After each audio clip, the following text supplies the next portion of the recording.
Oi, meu Brasil! Voltando com a segunda parte da nossa conversa.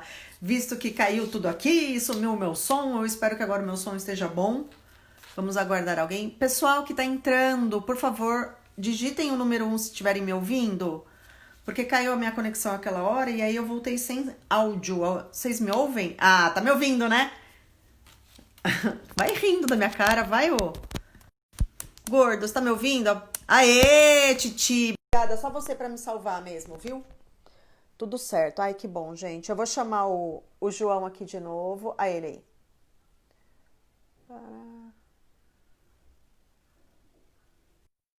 Agora vai dar certo. Eu não sei por que que acontece isso. Eu vou até perguntar pra minha equipe técnica por que que acontece isso. Eu não sei o que que é. Oiê, voltamos! Agora eu tô ouvindo. Não, porque nessas horas o que acontece? Eu fico desesperada, aí eu desligo. Aí a hora que eu desligo, eu não salvo. Então, eu respirei fundo, né? Fui. Uau, vamos encerrar e Salvou? voltar. Salvei, salvei. Então tá bom. Perdi, Titi. A Fernanda está perguntando se eu perdi a última pergunta dela. Sim, perdemos. Mande de novo. O pessoal que Só fez mandar. perguntas, mande aí que a gente já vai responder. Aí a gente estava conversando sobre a minha equipe de vendas lá, que aí eu reavaliava, a gente, né, enfim, olhava ali de cima e a coisa estava indo muito bem, muito bem. Realmente, eu acho que a única coisa que faltava, eu acho que era escrever um pouco mais sobre esse processo, porque eu acredito muito na escrita das coisas, né, de você desenvolver padrões, protocolos para tudo. Tudo fica tudo tão É, mais fácil, é, né? é importante sempre a gente ir linkando as ações com as metas que a gente definiu. Então, eu saber o porquê que eu estou fazendo aquelas ações, isso também vai dar um conforto para minha equipe para entender o porquê que ela está fazendo, porquê que ela tem que fazer aquilo.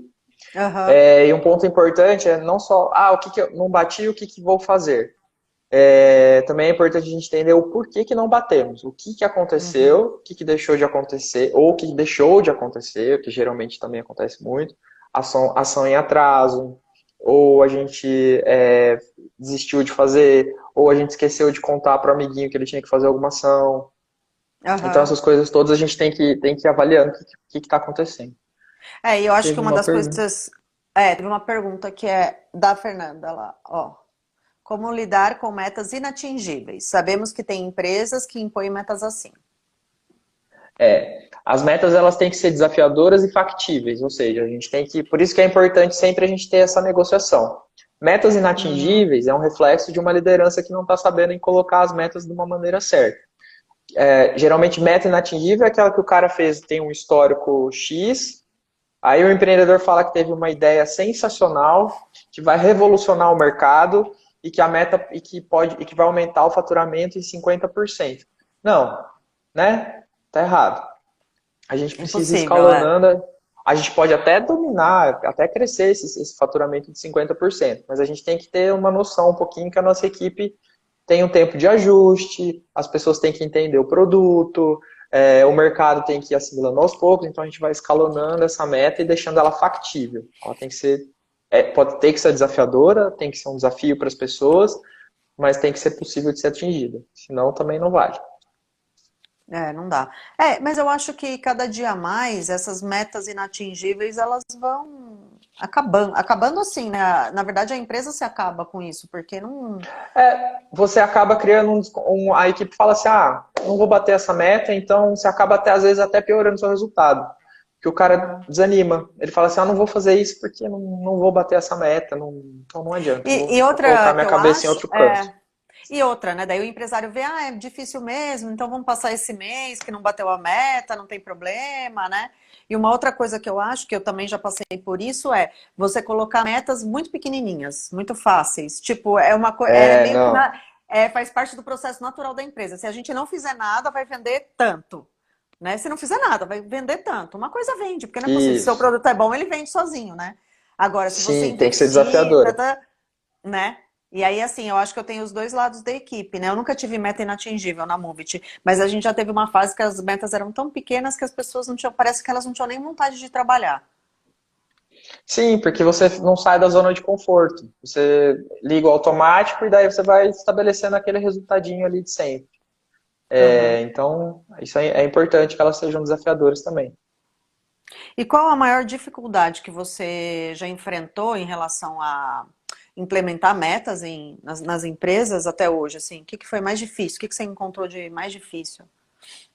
Eu- Geralmente, o líder geralmente é o que dá mais problema, nem a equipe. O líder geralmente dá bastante problema. E líder que eu digo assim, diretoria, tá? Claro que a gente já Uhum, vendeu o projeto para o presidente, a gente vai ter que vender para a gente chama de venda de projeto, que é conquistar o cliente para entender que ele precisa estabelecer aquela cultura de metas. aham, Então, se a gente tem lá o presidente, a gente acaba desdobrando o primeiro desdobramento, né, que vai para os cargos de direção. Então, a gente tem o diretor comercial, o diretor financeiro, e daí essas pessoas são pessoas chaves também para que a gente consiga estabelecer essa cultura para a base, né? Então, a uhum. hora que esse primeiro link, essa dificuldade, às vezes o líder não entende ou ele não quer trabalhar com metas, porque o que acontece? Vai dar Quando a gente trabalho. começa, e fora isso, ele vai ser cobrado por isso. Então, Uhum, você imagine, você entra numa empresa em que o diretor sempre teve ali uma certa facilidade, é isso que você uhum. diz, né? Às vezes tinha até uma metinha ali, mas era uma metinha meio pro forma, e a partir do momento que a gente começa a estabelecer essa cultura, ele começa a ser cobrado, ele vai ter que mostrar resultado. Uhum. É onde começa um pouquinho de desconforto. E daí é onde a gente precisa do papel firme do líder mesmo, lá na presidência, para cobrar para que essa cultura aconteça. O papel do líder é Tá. sempre muito importante. E aí, uma outra pergunta que eu vou fazer. Seguinte, você acha que só grandes empresas precisam de metas?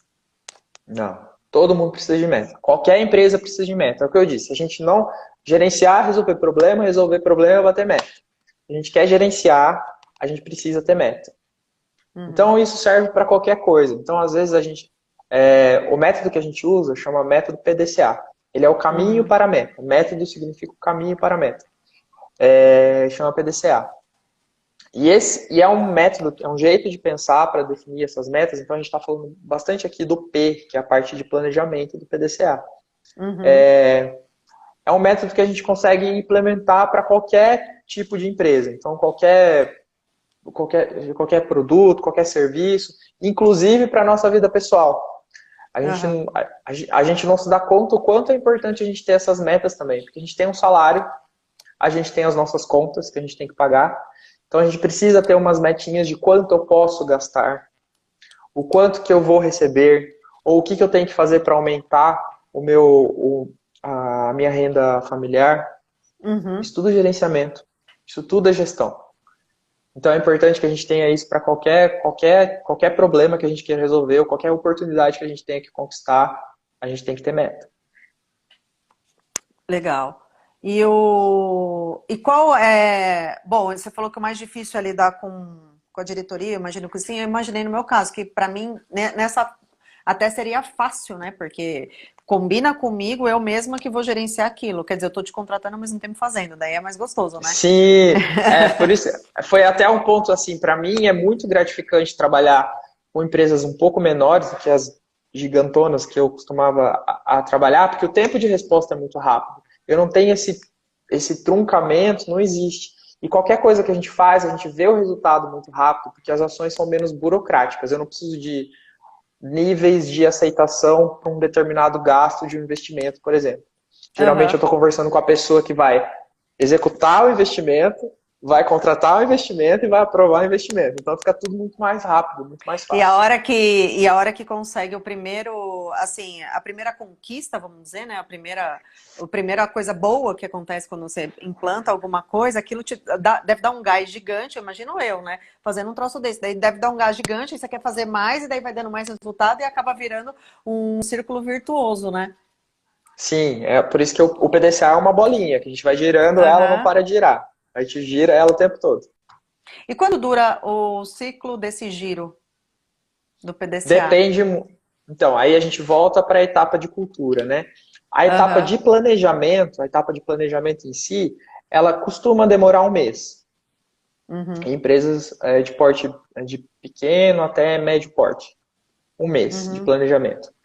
Aí depois o ciclo mesmo vai depender do tanto de tempo que a gente definiu que o nosso planejamento vai ter. Então, por exemplo, tem algumas empresas em que a fase de acompanhamento, que a gente chama, que é até eu voltar para a fase de planejamento, Ah.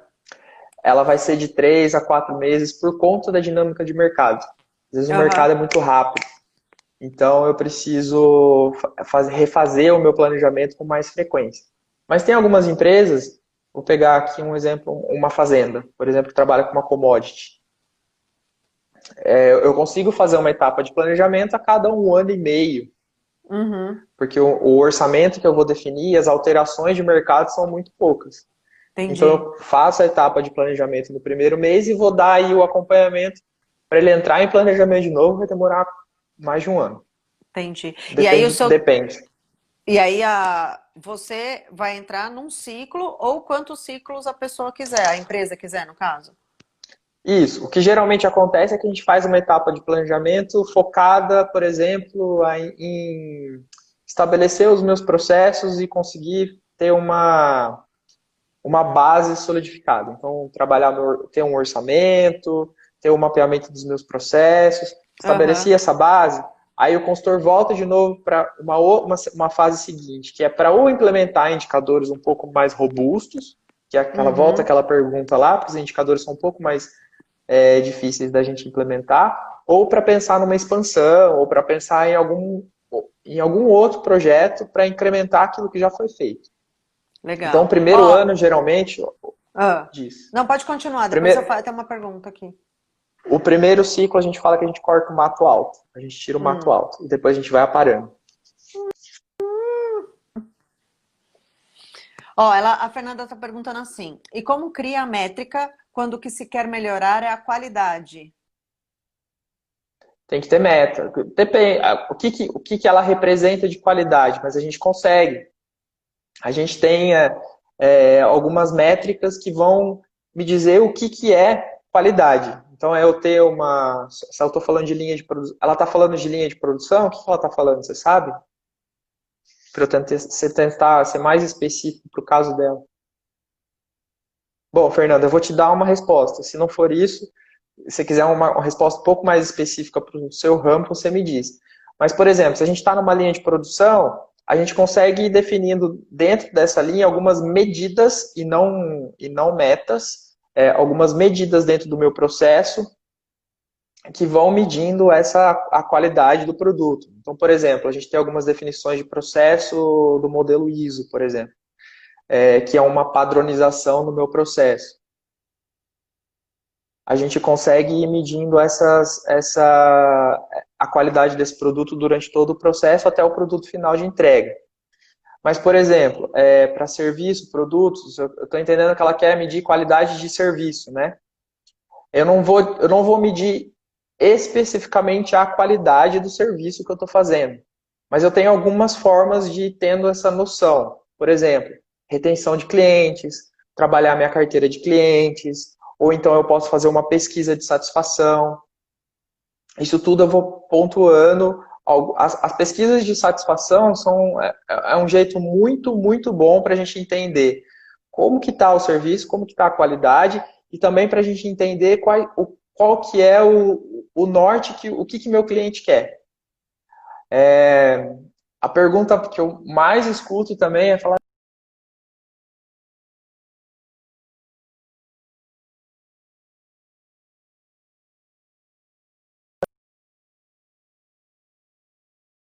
pergunta para ele.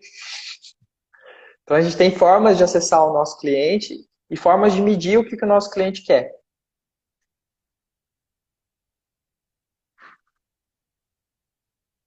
Tá me escutando? Tá sem áudio. E eu tô com áudio, você tá me escutando? Tá bom.